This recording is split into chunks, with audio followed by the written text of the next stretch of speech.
Hello, good morning. I am here with the lovely Ro Freeman, who is a former She Sings Out Loud student, and she has come on board with me this Saturday to talk about her experience working together. So, Ro, thank you so much for taking the time to be with me today. I want to ask you, what was your biggest struggle before working together? What were you kind of dealing with? Oops, we seem to have lost her. Here she is. Okay. Thank Hi, welcome, Ro. Thanks for taking the you. time with your spotty Vermont internet. Absolutely. My pleasure. So I want to ask you, what was your biggest struggle before we started working together? What were you dealing with, and what kind of was your journey in music before we started working together? My biggest struggle, I had a lot of resistance.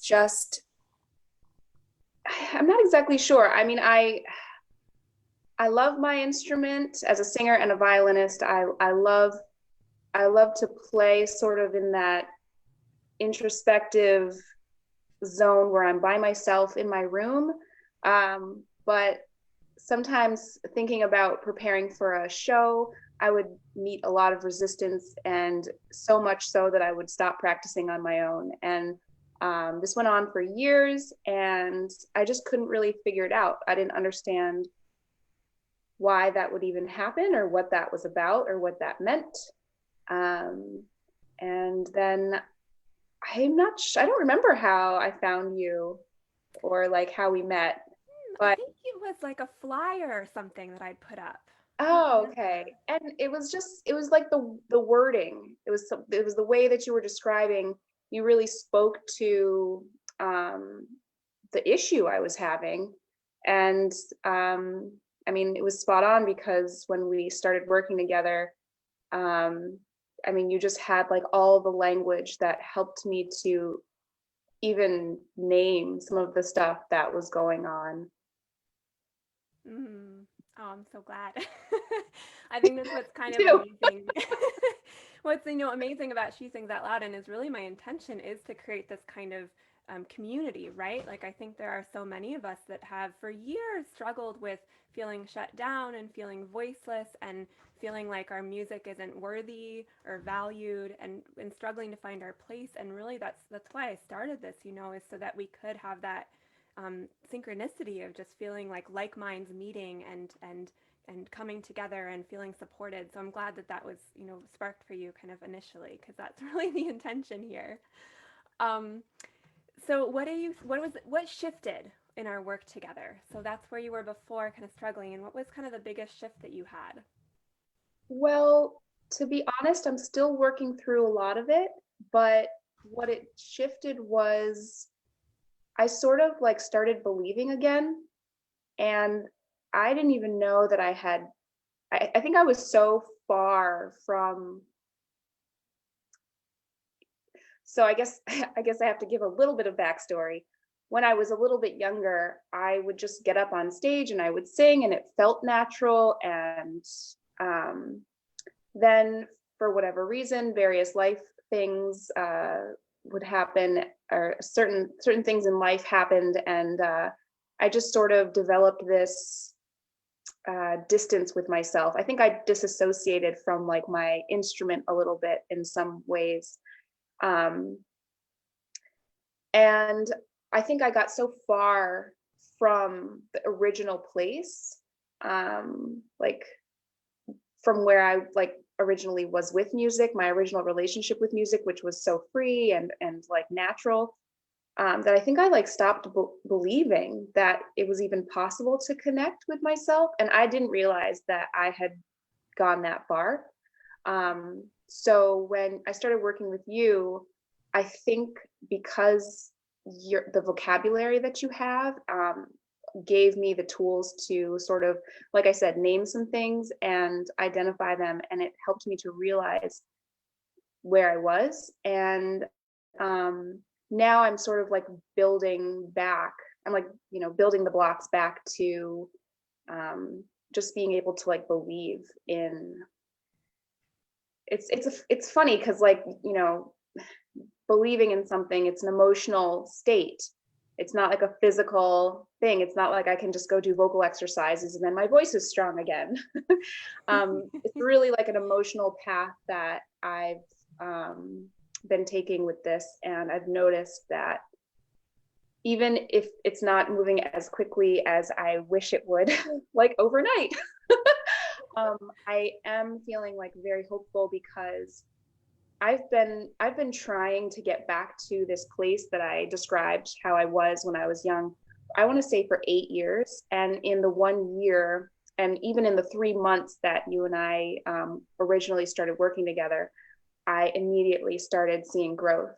And I think that was in large part to do with just like having the tangible vocabulary and also just like the community of you and someone else to sort of validate like my experience. And I don't know, it was very powerful for me. So beautiful. Yeah, and just to be clear to anyone watching, so Ro and I, we worked together one on one for about 3 months, and now you are going to be diving into the group program. I'm so delighted Yay. to have you. So, Really you excited. want to just share? You said that it's some things have shifted, but there's still a lot of work to do, and it's true that this, in some ways, is a lifelong journey. But my intention is, to kind of light the spark and give you the tools to then kind of carry that into your life. So, what's kind of having you say yes right now to sort of diving even deeper with the work?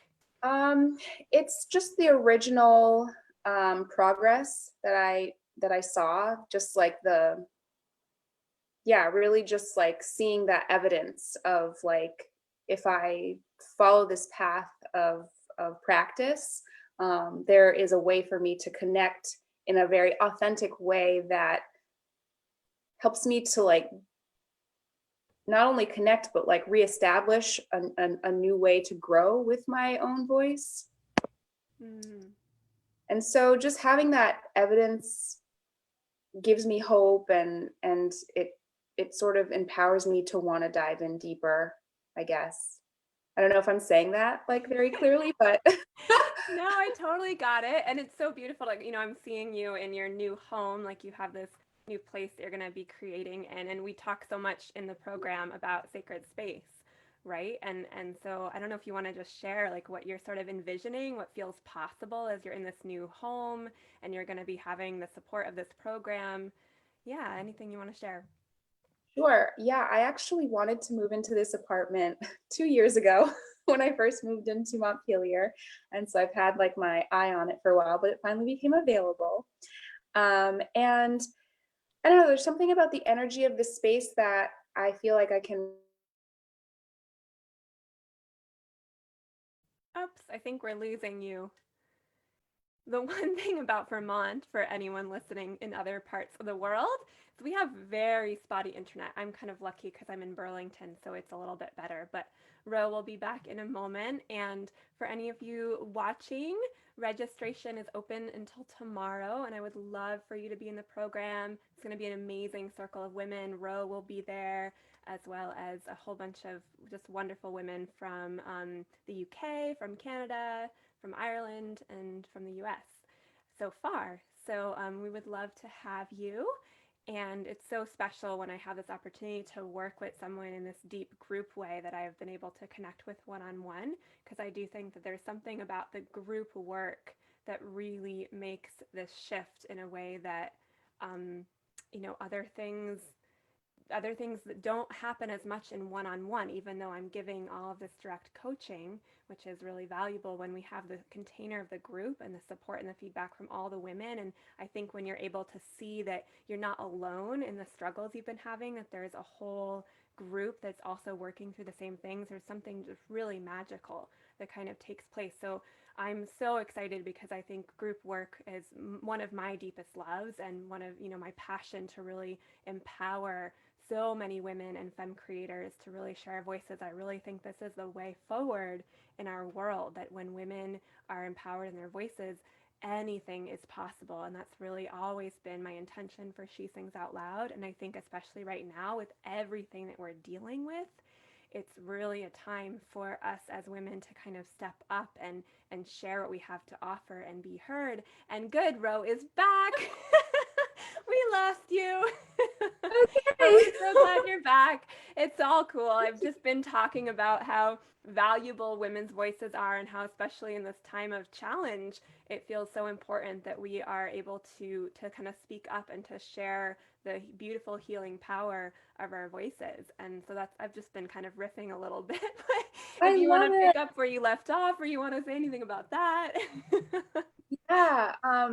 I think I was just saying that my new space and my new environment sort of reflects the inner dream that I've had to support myself as a musician, to give myself that nurturing environment where I can really hone the skill of being whatever it is that I am, achieve like my fullest growth potential, I guess. Like be whatever I can possibly be.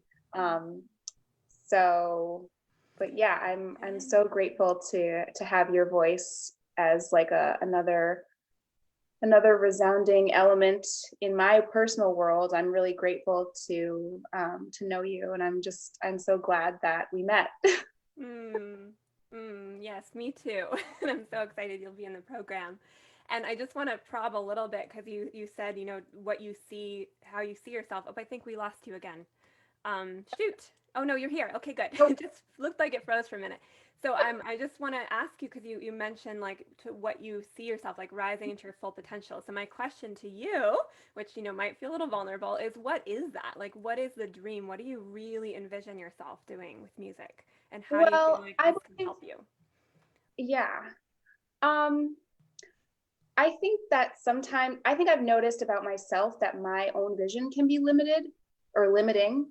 Um, and that's in part what I'd like to, work on in my practice, is like being more open than I will allow myself to.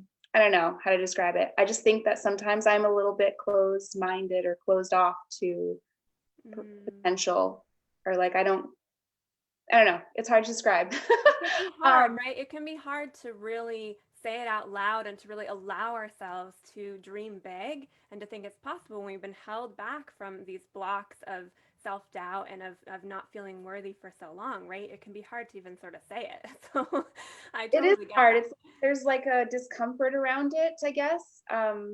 And then that sort of just makes you want to shut down because you've been told so many times, like, don't say something if it doesn't feel right, or I don't know. But I envision myself as specifically being a songwriter. I love to write songs. I envision myself specifically being a performing artist as a violinist and a vocalist, in lots of different ways. I would love to be a backup vocalist. I would love to, be a lead vocalist at some point. I've done both, and I enjoy both very much for very different reasons. And I actually have more inhibition playing violin than I do with my voice, which I just never thought that I would have so much. I never thought I would be a person who had so much inhibition, but I do. um, yeah. So I hope that I, just, and when I say those things, like I see myself as a songwriter, it feels so difficult to even imagine that that's possible, Mm, that that's what kind of sneakily makes me think that if I were to able to do those things, there's probably so much more that I could do even beyond that, that I don't even have a visual on yet, because I'm so focused on not doing those things right now.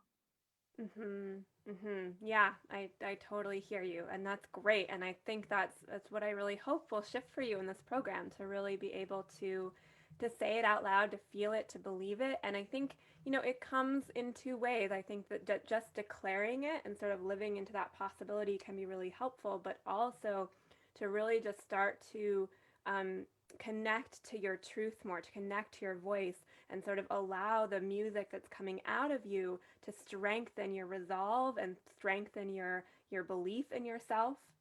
So I think sometimes we approach it from this really kind of hard angle of like, if I just believe it enough, then it can be true, or if I just push myself hard enough. And I feel like so much of this work is actually about doing the opposite, about actually just surrendering into the art and letting that artistic voice really guide you and show you what's possible. And then as that starts to happen naturally with ease and flow, everything else starts to feel easier. And this is beautiful kind of unfolding that happens. And I've seen it so many times, and I've seen it with you. You know, I think about when you walked in for your first lesson and the kind of amount of just in your body, like the kind of shutdown and the challenge you had to really kind of even open up and express what was going on. And then Right. how, like, right, you said you had all this inhibition with violin. I don't think we picked up your violin for the first like 2 sessions, right? We did it. And then finally, like, working through all of that, we got to your violin in the third session. And you just like all of a sudden you were playing and you were improvising and you went home improvised. And now you're doing like Facebook live streams of you improvising. And that's so cool, right? And that was just in like 3 sessions. Yeah, I know. That really blows my mind because I mean, it was really like 8 years that I would like aggressively try to like, do my music, and it just was not, it kind of had the opposite effect. Like you said, it just made me shut down more. But yeah, after those 2 sessions, I was like, oh, I can do this a little differently. Yeah, you have it. Yeah, well, it's very exciting to just see what's going to unfold for you. And I'm so grateful for you taking the time today. If you have anything else that you want to say, feel free, or we can wrap it up if it's feeling complete. No, just thank you so much for, inviting me to speak with you and share with you my experience. And I really look forward to our next sessions. Yeah, good. Well, take care. Bye, everyone. Thanks for tuning in. Bye.